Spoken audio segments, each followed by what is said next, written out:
He ripped the insignia off my uniform and called me a traitor, in front of the entire Pentagon. I'm Yuri Kane, a Navy commander. I thought my career, my name, my family were destroyed, until Admiral Rowe stood up and said 3 words that made my father freeze. What would you do if your own parent turned against you in public? I'd love to hear your thoughts below. The first thing that hit me when I stepped through the security doors of the Great Hall wasn't the warmth, it was the echo. Every footstep landed on the polished marble like a quiet announcement, each one bouncing up toward the massive skylight above. I hadn't been here in over a month, but the space still carried the same faint mix of furniture polish, starched fabric, and the subtle, bitter edge of coffee drifting from the lobby stand. Outside, November had cut the city down to its bare bones. Trees stripped of their leaves, skies the color of dull steel, the wind slipping through the seams of every coat. I had carried that wind in with me. My fingers still tingled from the cold as I worked my gloves into my coat pocket. It was supposed to be a routine debrief, the kind you could navigate half awake after a week of desk duty. I had even told myself on the metro ride over that maybe Dad would finally look at me like a colleague instead of whatever he'd been seeing lately. That fragile thread of hope had been enough to make me smooth my hair in the ladies' room mirror, tug the hem of my dress blues into a sharper line. A few familiar faces spotted me near the entrance. Lieutenant Harris gave me a small nod from across the room. Commander Patel offered a polite smile before disappearing into a side conversation. Their voices, low and clipped, merged with the ambient hum of shuffling papers and muted greetings. For a few minutes, I let myself settle into that rhythm, coats sliding off shoulders, medals catching the golden light, the quiet pride that seemed to float in the air before formal proceedings began. Then Dad stepped up to the podium. He didn't wait for the murmur to fade or for the room to stand at ease. He didn't even glance at the agenda resting on the lectern. His hands gripped the edges like he might lift the whole thing and throw it. And when he spoke, his voice carried the precision of a man who had been giving orders his entire life. Except this time, it was a blade, not a bridge. "My daughter," he began, scanning the crowd as if he were daring anyone to interrupt, "is a traitor." The air inside the hall shifted. It wasn't just the words. It was the way they sliced through the warm light and the muted rustle of uniforms. I felt my spine lock in place, my breath tightening like a knot was forming just beneath my ribs. Somewhere in the far corner, a coffee cup clinked softly against its saucer. I told myself to move, to say something, but my feet had turned into lead. Dad's eyes found mine, icy, unblinking, the same pale blue I used to think looked like a winter lake. Now they just felt bottomless. He descended the podium steps with deliberate precision, each boot hitting the marble with the kind of authority that had once made foreign dignitaries lean back in their chairs. Without ceremony, without a word more, his fingers reached for the silver bars at my collar. They came off with a single, practiced motion. The room exhaled in a slow, collective murmur. I could feel the heat rising in my face, not from shame, but from the shock of how fast this had turned. As he stepped back, my jacket caught on the edge of the brass railing beside the aisle. The tug was sharp, and I heard the faint tear of fabric before I realized what had happened. The left side of the jacket slid just far enough to reveal the ink on my shoulder blade, 3 black stars arranged in the distinctive line of Orion's belt, with a faint arc connecting them.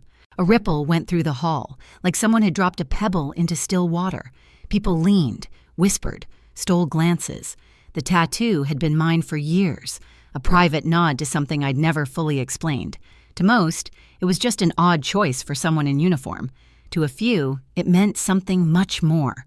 Admiral James Rowe, seated in the front row, lifted his gaze from the folder in his lap. His expression didn't change much. He was always the kind of man who could keep his thoughts tucked behind a steady jawline, but there was a new focus in his eyes, as if a lens had suddenly clicked into place.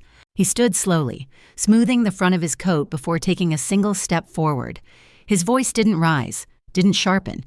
It simply carried with the weight of someone who didn't need to shout to be heard. "She outranks you." The words seemed to settle into the marble beneath our feet, unshakable. For the first time since I could remember, my father's color drained, not in a slow fade, but in a visible, immediate pull, as if the very center of him had gone hollow. His lips parted, but whatever he meant to say never made it out. That was when I caught the movement at the edge of my vision. two military police officers stepping from the shadows near the entrance. Their eyes weren't on Rowe. They were fixed on me. And in that frozen moment, with the marble echoing each careful step they took, I realized this wasn't just about the words my father had hurled. Something larger had just been set in motion, and I was standing in the middle of it. They called it a secure room, but it smelled like a basement that forgot it once had windows. The fluorescent lights buzzed above me, casting a pale bluish hue across the beige walls. The air was dry, processed, cold. I sat at a narrow metal table with edges just sharp enough to remind you didn't belong. My palms pressed against the surface, still tingling from the chill I'd carried in from the great hall. That room had echoed with my father's voice. This one echoed with nothing at all. Through the narrow, rectangular window on the door, I could make out the hallway, a blur of polished floor and flickering lights. A crooked Christmas tree leaned against a file cabinet down the corridor. Someone had tried. Red ornaments, cheap tinsel, and a star that drooped to the side like it was nodding off. The effort was almost cruel. The door slid open with a hiss. Admiral Rowe entered, cap in hand, his movements precise as ever. He didn't offer a greeting, just glanced at the empty chair across from me and remained standing. "You're not being detained," he said flatly, "but I recommend you don't leave." "That sounds like detention with extra steps," I muttered. He didn't smile. "You've made waves, Commander." I stiffened at the rank. "Still calling me that?" "Until I'm told not to." He pulled out the chair and sat. "Let's talk about what happened in the hall." I braced myself. He didn't accuse. He didn't praise. Rowe simply asked about my assignments, my clearances, the last time I logged into a secure terminal. He asked about the Orion tattoo on my shoulder blade, what it meant, who knew I had it. I told him it was a relic from my time under deep cover. He just nodded, no reaction. Finally, he gestured to the door. "I want you to meet someone." The door opened again, and in walked Ethan Cole. He didn't wear a uniform, just a gray blazer over a navy sweater, slacks that needed pressing, and a tired expression that didn't match his sharp gaze. "Yuri," he said, without a hint of surprise. "Been a while." I blinked. "You were with legal." "Was. Now I advise joint intel protocols, and on occasion Orion fallouts." That word again. Orion. The shadows in the room felt closer now. He set a folder on the table and opened it. "We've been reviewing secure logins across Tier 1 terminals this past quarter. Your name popped up, multiple times." My throat tightened. "I didn't—" "I know," Ethan said gently. "You didn't." He slid the document toward me. Timestamps, terminal IDs, login credentials, my name, my father's, and someone else's buried beneath layers of obfuscation. "Lieutenant Marwick's terminal," Ethan explained, "flagged twice in the last 72 hours. The first showed your credentials accessing encrypted data. The second used your father's override code." "That's impossible," I whispered. Rowe crossed his arms. "Which is exactly why we think someone wanted it to be found. Neatly, believably. You're being positioned, Commander, either as scapegoat or bait." Ethan flipped to the next page. "There's a forged digital countersignature embedded in the access log, hidden deep, but it's there. What does it mean? If we validate the signature, it either links back to whoever planted the forgery, or it confirms your father initiated the breach." The floor seemed to tilt. Rowe spoke slowly now, like someone easing open a fragile box. "We're not here to protect anyone's pride. But if this leak tracks back to Thomas Kane, it'll rip through half the Pentagon. And if it doesn't, then someone wants you both taken out in one blow." I leaned back, jaw tight. He stripped me down in front of the entire hall, my rank, my name. "Do you think I want to protect him?" Ethan met my gaze. "I think you want the truth more than revenge." He wasn't wrong, but wanting the truth and surviving it weren't always the same thing. Rowe stood. "We'll pursue this, quietly. We don't have the luxury of missteps." Just as he reached the door, Ethan's phone buzzed. He frowned, checking the screen, then turned it toward me. "Breaking. Commander Kane under investigation for insider leak." The floor went out from under me. My name in bold. My face, likely already scrolling across news feeds, dissected in group chats. The whisper of suspicion had turned into a siren. My eyes locked with Ethan's. "How long do I have?" He didn't answer. Rowe stepped back in. "Less than you think, and far more than you deserve, if we don't move fast." I leaned forward, heart hammering in my chest. The secure room no longer felt secure. The crooked Christmas tree outside still glowed, oblivious to the storm gathering just beyond its dim sparkle. Whatever this was, I was in it now, and it was only getting started. If they were going to write my ending, I'd make sure I edited the last line. Snow had settled overnight in Crystal City like powdered sugar across brick sidewalks and parked cars. I pulled my collar tighter, breath curling in the air as I ducked into Mary Lou's diner, a warm, humming corner of the world that smelled like bacon and hope. The bell above the door jingled, and the waitress behind the counter gave a nod like we were old friends. "Back booth's yours," she said before I could ask. Ethan was already there, tucked into the vinyl seat with a mug of coffee steaming between his palms. He didn't look up right away, just gestured to the seat across from him and slid a laptop my way. I sat, the red vinyl cool even through my coat, and watched a snowflake melt on my sleeve. "They're already sniffing around the leak," he said, eyes still on the screen. "We have maybe 48 hours before someone makes this official." I reached for the mug the waitress placed in front of me. Black coffee, no cream, no sugar. I needed the bitterness. "What's the move?" Ethan turned the screen. A mock classified document filled the display. Lines of code, military ops jargon, embedded breadcrumbs designed to scream top secret to anyone looking for forbidden fruit. "This is bait," he said. "Encrypted, but just open enough to invite a dig. We embed a trace. Whoever tries to clone or move this file, it'll log IP, time, terminal ID. We'll catch their scent." I leaned closer. "And you're sure it'll get picked up?" "I'm sure if we make it look like a cover-up tied to the previous breach, it'll be irresistible. And I'm sure the only person reckless enough to touch it right now is the one who forged the counter-signature." I didn't say his name, but it echoed in my mind. Marwick. The man my father trusted with classified oversight. The one who always seemed to hover just outside the spotlight. I gave a slow nod. "Let's do it." We uploaded the file to a monitored server inside my father's old division. Just enough access to be plausible, just risky enough to make it dangerous. Ethan's fingers flew across the keyboard as he masked and tagged it with silent alarms.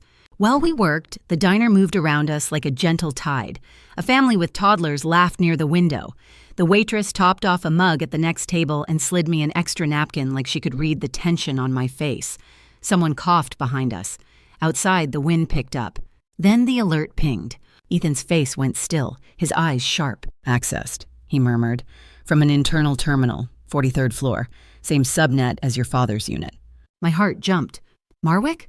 Still confirming? Wait." He clicked into a backtrace. "It's his ID." I leaned back, the vinyl creaking beneath me. He took the bait. Copied it, twice. Adrenaline pulsed through me, cold and hot all at once. I hadn't realized how tight my fists were until I felt my nails dig into my palms. Then another buzz. My phone. It was a text. "Is it true?" No name. Just that question from a number I hadn't seen in years. A former academy friend, maybe, or a colleague who saw my name flash across some bulletin. "They're talking," I whispered. Ethan nodded slowly. "News feeds picked it up. Some defense blog posted your father's debrief without redactions. The story's everywhere now." My coffee had gone cold. I stared into it, the black surface showing a warped reflection of my own face. I didn't look like myself. Not anymore. "I don't care what people say," I said quietly. "I care about the truth." He closed the laptop gently. "Then we're on the same page." The waitress came by and poured more coffee, her smile soft but practiced. "Y'all good back here?" I nodded. "Thanks, Brenda." She winked and walked off, leaving behind the faint scent of maple syrup and peppermint lotion. Just as Ethan stood to leave, my phone rang. "Rowe," I said, recognizing the number. His voice was low and clipped. "We need physical evidence." "What kind?" He didn't hesitate. "The vault. The original drive the file was cloned to. If we can get eyes on it, the metadata will tie Marwick to the breach." I closed my eyes, already picturing it. The high-security room deep inside the Pentagon's archives, guarded 24/7. To get in, we'd need more than clearance. We'd need a ghost key. "We'll find a way," I told him. "Yuri," Rowe added, voice softening just a fraction, "you're already halfway over the edge. One misstep and no one will remember what side you were trying to fight for." I ended the call and looked at Ethan. "We're not just setting a trap anymore." He raised a brow. "No? We're walking into one." He said nothing, just nodded, and the snow outside the diner kept falling, gentle and quiet. like a secret the sky was trying to keep. Some doors don't squeak when they open. They sigh, like they know you shouldn't be there. The vault's heavy frame exhaled that kind of breath as I pushed through, my ID badge still warm from the scanner's pulse. The hallway stretched ahead, sterile and endless, dimly lit by humming fluorescent tubes. It smelled faintly of lemon-scented cleaner, a jarring contrast to the metallic chill that clung to the concrete walls. I had done late-night work in the Pentagon before, but never like this. Tonight I wasn't reviewing logistics reports or prepping for hearings. I was hunting the truth, one signature, one breadcrumb at a time. "Comms check." Ethan's voice crackled in my ear, low and steady. "Clear," I whispered, adjusting the earpiece. My fingers were cold, despite the thermal gloves tucked inside my coat pocket. I hadn't put them on. I needed to feel everything. Every page, every lock, every beat of this moment. 2 junior techs passed me in the hall, both lost in quiet conversation about weekend plans and malfunctioning scanners. I offered a polite nod, kept walking. My breath fogged faintly even indoors. The sublevels always ran colder. Fewer people, fewer questions. Ethan had laid out the path. Vault 6B held the archived routing memos, contracting records, and network activity logs from the past 2 fiscal years. If Marwick had moved anything, payments, credentials, even fake authorizations, they would leave a shadow here. I paused outside the vault. A yellow caution sign leaned against the far wall, its black lettering peeling, "Wet floor." There was no mop bucket, no janitor in sight.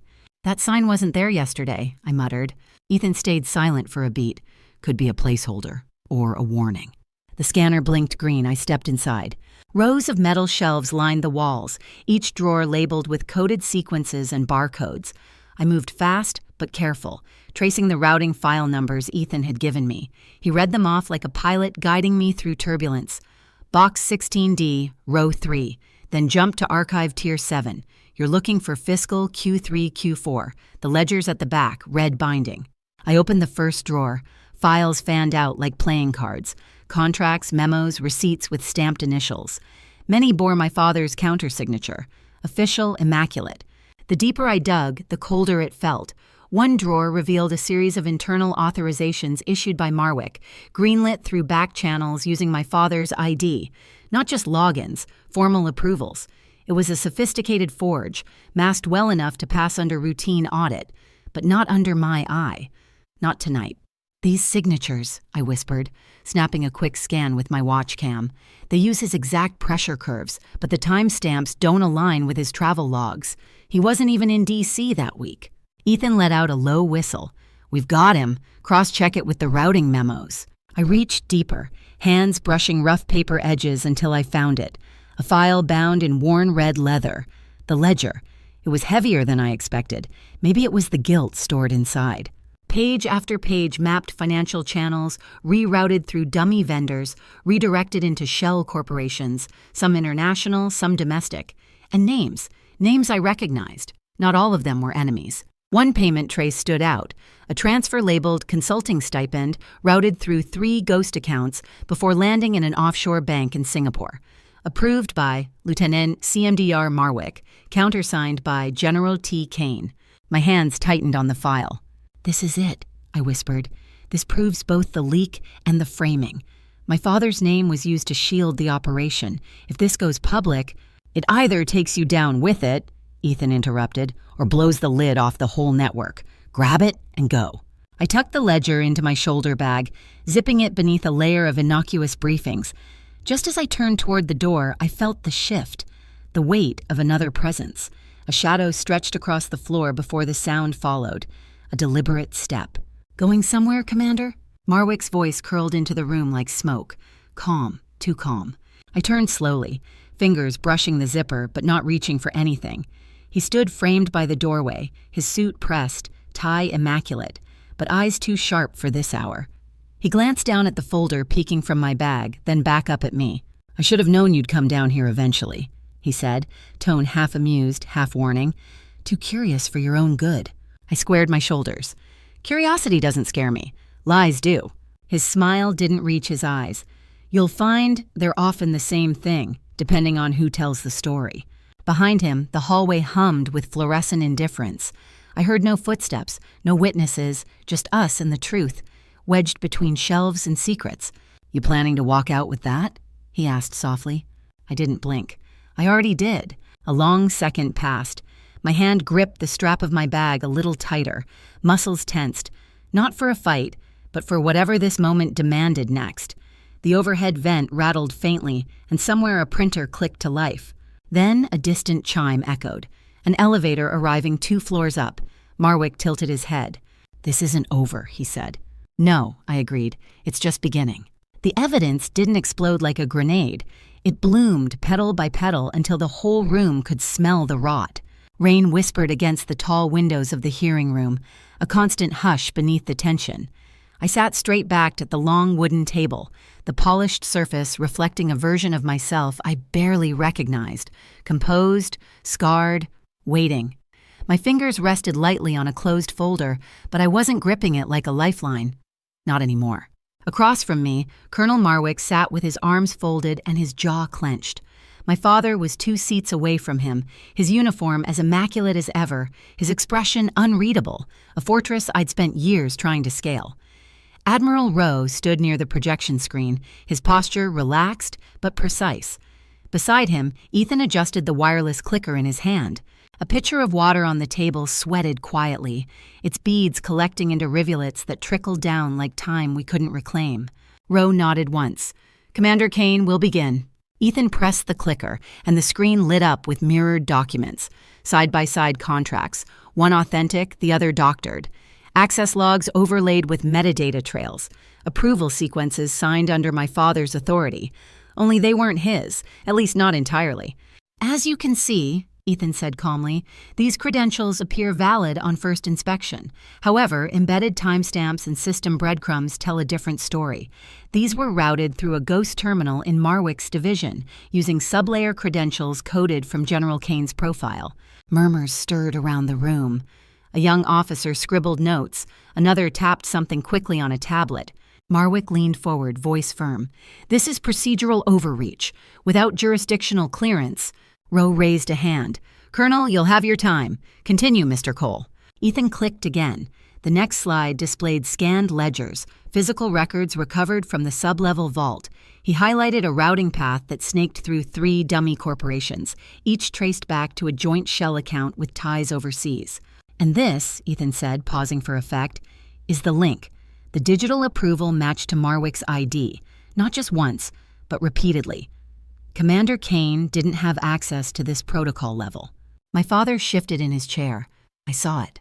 Not the sudden denial I half expected, but a slow erosion in his eyes. His lips parted slightly, and his fingers, always perfectly steepled, now pressed flat against the table. Rowe took a breath and turned toward Marwick. "Colonel Marwick," he said, voice low and deliberate, "you're relieved of duty, effective immediately." The room didn't gasp.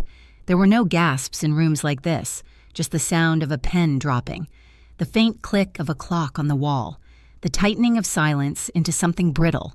Marwick opened his mouth, closed it. A security officer stepped forward, not rushing, just waiting, inevitable. I didn't look at Marwick again. I looked at my father. His eyes were fixed on the screen, though the slides had gone dark. He looked older in that moment, not just in the lines around his mouth, but in the slump of his shoulders. He leaned toward me, only slightly, as if crossing a boundary he'd once declared sacred. "I thought I was protecting us," he whispered. I didn't answer right away. The confession hung between us, raw and useless, like a parachute after the fall. Instead, I whispered back, "You were protecting a version of us that never existed." He blinked slowly, and for once, didn't correct me. Outside, thunder rolled across Arlington like a distant memory returning home. Inside, Rowe dismissed the session with a nod, and people began to rise, some avoiding eye contact, others offering polite nods. Ethan packed up his files in silence, letting the weight of what had happened settle without ceremony. I stayed seated a moment longer. My hands weren't trembling, but they felt heavy, not with fear, but with a quiet kind of relief, like I'd been carrying a truth no one else would believe. And now, finally, the echo was louder than the denial. I stood and turned toward the door, but paused when I reached it. Behind me, my father still sat at the table, staring at the condensation dripping from the water pitcher. His hands were clasped now, not out of control, but maybe out of prayer, or habit, or regret. I didn't know if I'd ever get the apology I wanted, but in that room, in that moment, I realized I no longer needed it. There's a strange calm that comes after storm winds pass. Not peace, exactly, just the absence of resistance, like a hallway that no longer echoes because the footsteps have finally stopped. And sometimes, that's enough. Freedom didn't arrive with fireworks or a triumphant fanfare. It came on a quiet Wednesday morning when the copier in the corner clicked and hummed like it had all the time in the world. Spring had just begun to show itself through the blooming dogwood trees outside the nonprofit office I now called home. The building itself was modest, converted from an old DMV branch, still with linoleum floors that squeaked in protest. We'd done what we could to warm it up. Secondhand couches, a corkboard covered in Polaroids, a steady supply of coffee from the shop next door. Frank, the veteran who drove deliveries for us, swore it was the best coffee this side of Richmond. I stood by the open window, letting the breeze carry in scents of fresh soil and roasted beans. From the street below, voices drifted up. Laughter, sneakers on pavement, the distant jingle of a food truck's bell. These weren't the sounds of battle or command. They were the rhythms of a life I hadn't known I needed. There was a knock, 2 short, 1 long, and then the door creaked open. Rowe didn't wear a uniform anymore, but he still moved like someone who'd earned every medal. He held 2 paper cups and nodded toward my desk. "Thought you might still be holding the fort," he said, placing a cup beside the copier. "I've been promoted to paper jam technician," I replied. He chuckled softly, glancing around at the photos on the wall. One caught his attention, Maya grinning with her graduation stole half off her shoulder, holding a sign that read, "First in my family." "She made it to VCU," I said, coming to stand beside him. "Pre-law. She'll do good work," he said, almost to himself. "And you've built something here." I shrugged. "It's not command. No briefings, no chain of command, just people trying to make it through." "That's more leadership than most officers manage," he replied. He reached into his coat and pulled out a sealed envelope. "Langley's got an opening. Civilian liaison, no field work. I can get your name on it." I took the envelope, turned it over in my hand, and placed it on the desk without opening it. "I appreciate it, sir. Truly. But I think I've found my post." Rowe nodded, no disappointment in his eyes, only understanding. "Then I won't ask again. But if you ever need a lane, you have one." After he left, I sat for a moment in the warm silence. The copier whirred to life again, spitting out another scholarship packet. Outside, a group of students walked by, backpacks bouncing, unbothered by the weight of the world. That afternoon, my father came by. He parked in the alley. No drivers, no decorations, just a windbreaker and a man who'd carried titles heavier than any coat. We didn't speak much at first. We walked down toward the Potomac, where the river moved slow and certain. "When I put your name on that order," he said, voice low, "I thought I was protecting the family. I thought, if I controlled the narrative, it would shield us." I let his words settle, then answered, "Honor isn't about protecting a name. It's about protecting people, especially when it's hard." He looked out over the water. For the first time, I saw not the general, not the man who once commanded battalions, but a father, trying to remember how to be one. Back at the office, Maya dropped by. She had news about an internship in D.C., some advocacy center for unaccompanied minors. She spoke fast, excited, with that endless energy young people wear so easily. I gave her a small scholarship increase on the spot, then blamed it on a clerical reassessment. Frank came in moments later, complaining about the city's parking meters again. We all laughed, even when his joke didn't quite land. Later, as twilight turned the dogwoods into silhouettes, I pinned Maya's new photo to the corkboard. My phone buzzed in my pocket. A message from Rowe. "If you ever need a lane, you have one." I typed 2 words in response. "Thank you." Then I turned off the office light, letting the hum of the copier settle to stillness. Outside, the world kept turning, quiet, flawed, beautiful, and I stood in the middle of it, at peace. There was no parade, no headline when it ended, just my father and I, walking side by side, without uniforms, without armor. That quiet spring day reminded me that some wars are fought not in the field, but in the heart. In life, honor isn't something worn on a sleeve. It's something you live quietly, in how you protect truth, how you care for others, even when it's hard. Forgiveness takes time, and sometimes it comes not with apology, but with understanding. And maybe, just maybe, love finds its way back through the smallest gestures, a shared coffee, a walk by the river, a silent nod. If this story touched you in some way, I'd love to hear what it reminded you of. What does honor mean to you?